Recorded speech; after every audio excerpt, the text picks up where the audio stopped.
Wafatnya Mpok Alpa tak hanya membuat warga sekitar kehilangan dermawan sejati, namun juga membuat suami dan anak-anaknya kehilangan separuh jiwa.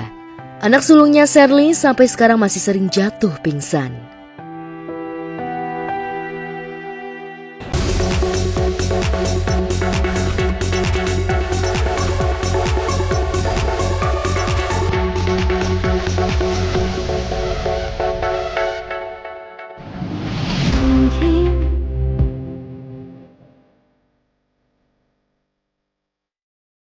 Mpok Alpa ternyata bukan hanya jadi penghibur di jagat hiburan tanah air, tapi juga dermawan sejati bagi warga sekitar tempat tinggalnya. Begitu banyak kebaikan yang menjadi ladang pahala bagi Mpok Alpa. Salah satunya, Mpok Alpa mewakafkan jalan sepanjang 50 meter dengan lebar 1,5 meter sebagai akses jalan warga untuk beraktivitas. Wakaf jalan itu sangat bermanfaat bagi warga di kediaman Mpok Alpa.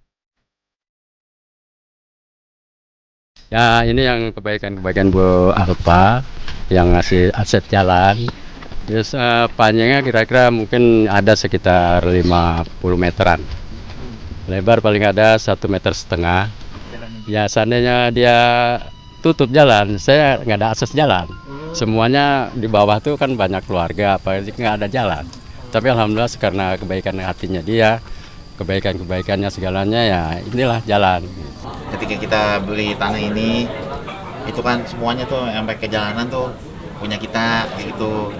Kita juga nggak mau seperti kayak menutup jalanan, enggak.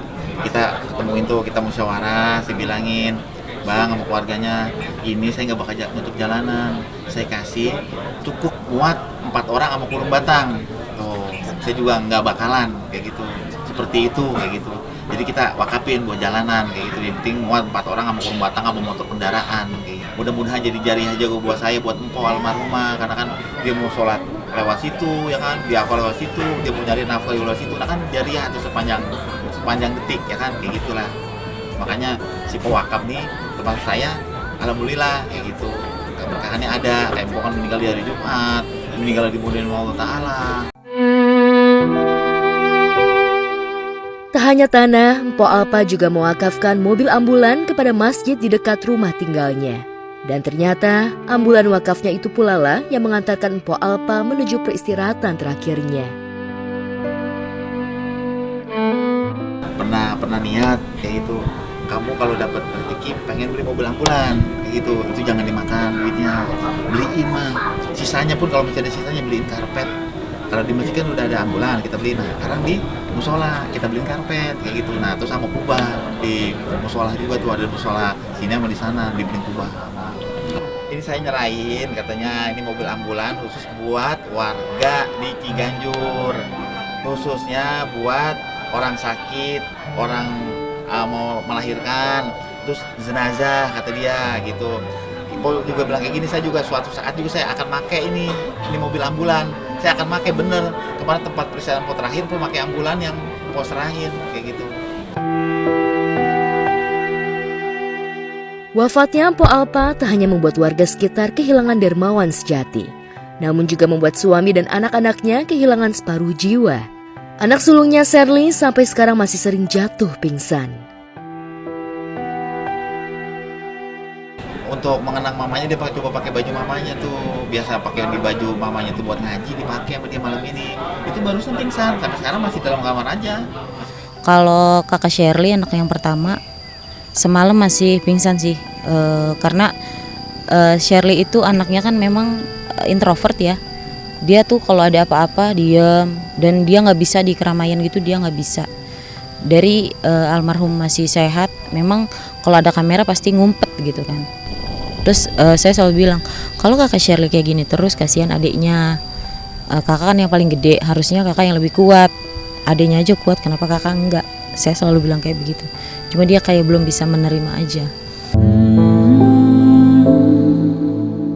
Tak hanya si sulung, si kembar Rafa dan Raffi Ahmad Darmandina juga sakit-sakit sepeninggal sang mama berpulang ke pangkuan sang Halik. Anak-anak si kembar lagi kurang sehat. Dari awal Mpok meninggal kan malamnya kan panas kayak gitu. Dan kemarin si Ade juga nih, si Rafa masuk IGD di rumah sakit. pulang tuh akhirnya kan malam kan.